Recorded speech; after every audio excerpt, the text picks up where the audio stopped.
안녕하세요. 오늘은 고구려의 미천왕과 비슷한 사연을 갖고 있는 한나라 10대 황제인 선제에 대해 말씀드리겠습니다. 선제는 8대 한무제의 증손자지요.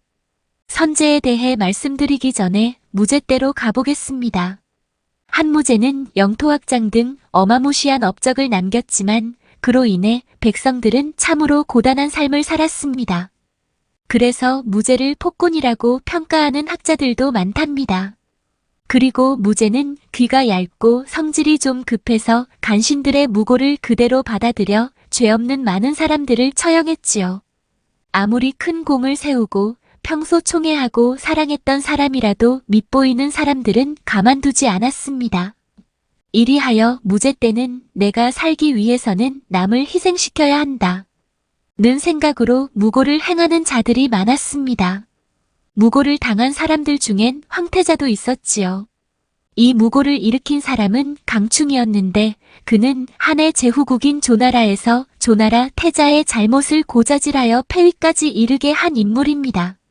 신하들을 믿지 못했던 무제는 강충을 데려와 그들을 잘 감시해서 잘못을 고하라는 명을 내립니다. 취미 및 특기가 고자질인 강충은 자신의 재능을 살려 신하들의 잘못을 고했고 조나라에서 그랬던 것처럼 황태자가 황제만 걷는 길을 걸었다며 고자질을 하여 이때부터 황태자 유거의 미움을 받게 됩니다. 황태자 유거는 무제의 두 번째 황후인 위황후의 아들입니다. 위황후가 신데렐라가 된 이야기는 아주 유명하지요. 위황후의 이름은 위자부인데 한민한 집안의 딸로 궁녀로 들어오게 되었습니다. 그러다가 무제의 눈에 띄어 후궁이 되었는데요. 알다시피 무제의 비는 관도공주의 딸 진아교였습니다. 진아교와 결혼한 후 고모이자 장모인 관도공주 덕에 어머니 왕지가 황후가 될 수 있었고 무제는 황태자가 되어 황위를 계승한 것이지요. 그러다 보니 황제가 되어서도 무제는 할머니인 두태후와 관도공주의 간섭으로 제대로 친정을 할 수 없었습니다. 그런데 진아교가 후궁 위자부를 질투하여 그녀의 동생 위청을 죽이려 합니다. 이 사실이 알려져 결국 진아교는 패비가 되어 쫓겨나고 위자부가 황후가 되었으며 무제는 친정을 할 수 있게 되었습니다. 위자부의 남동생 위청은 장군으로서 흉노를 토벌하여 그야말로 한미했던 위씨 집안은 천하를 호령하는 집안이 된 것이지요.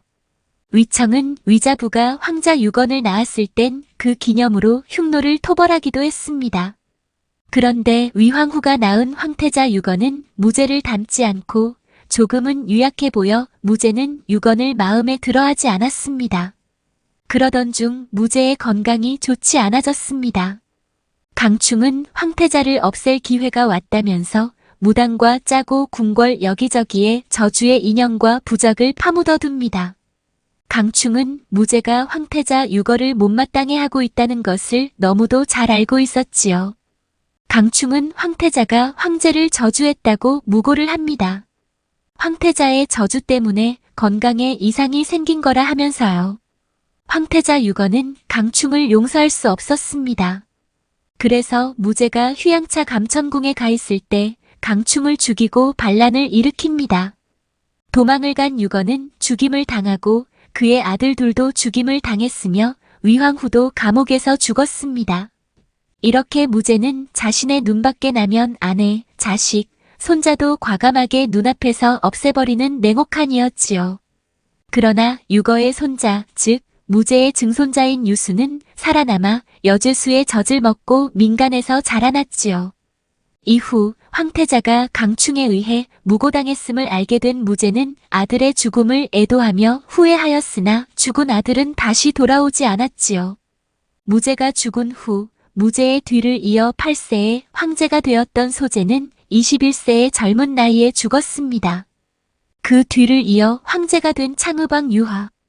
유하는 주색잡기에 여념이 없는 폭군으로 황제로서 어울리는 자가 아니었습니다.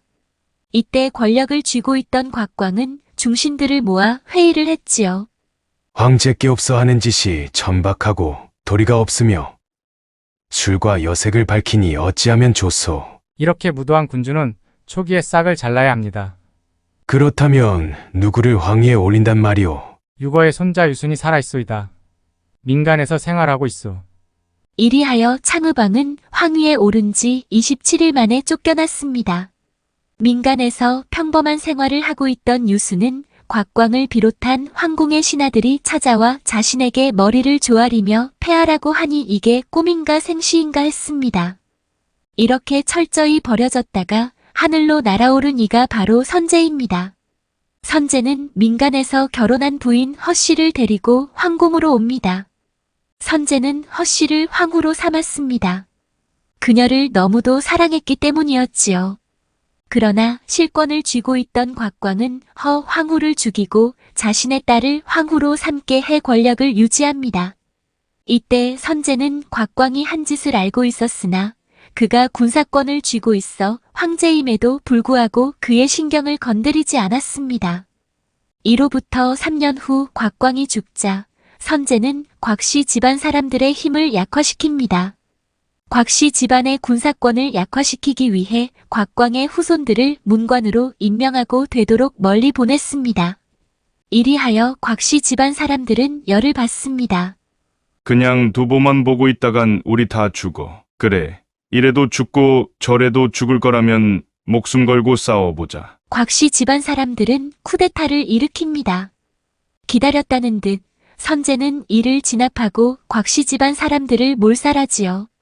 그 후 선제는 군주권을 강화하고 백성들을 편안케 하는 정치를 실현하여 성군으로서 불리게 되지요.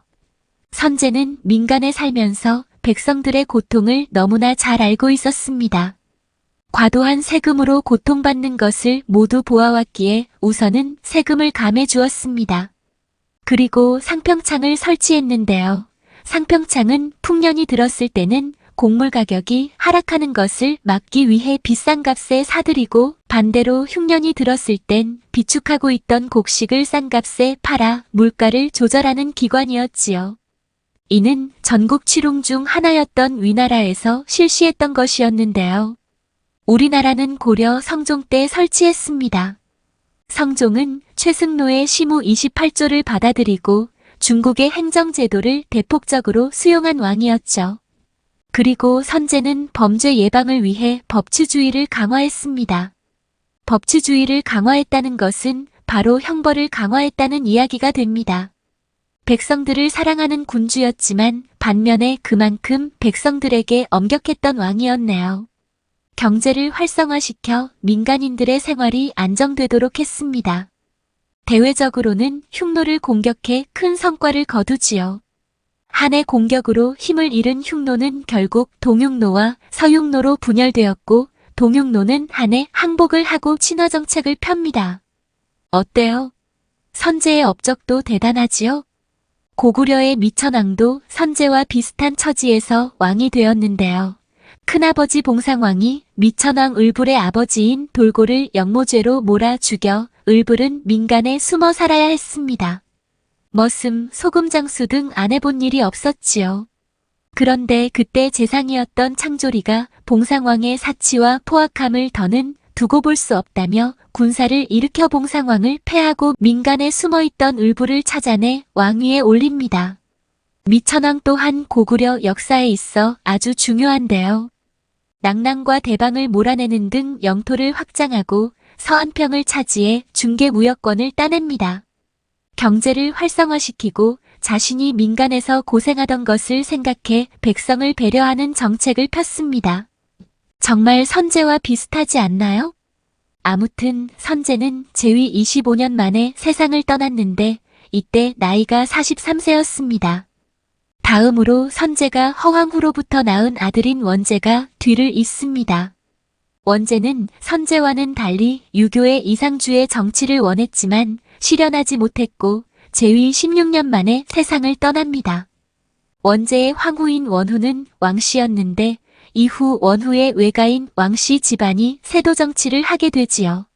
그리고 원후의 조카 왕망이 절대적인 권력을 행사하면서 한왕조를 무너뜨리고 신나라를 세웁니다. 오늘은 무고로 인해 죽임을 당한 황태자 유거와 그의 손자 유순이 다시 황제가 되어 한을 이끌었던 역사에 대해 알아보았습니다. 감사합니다.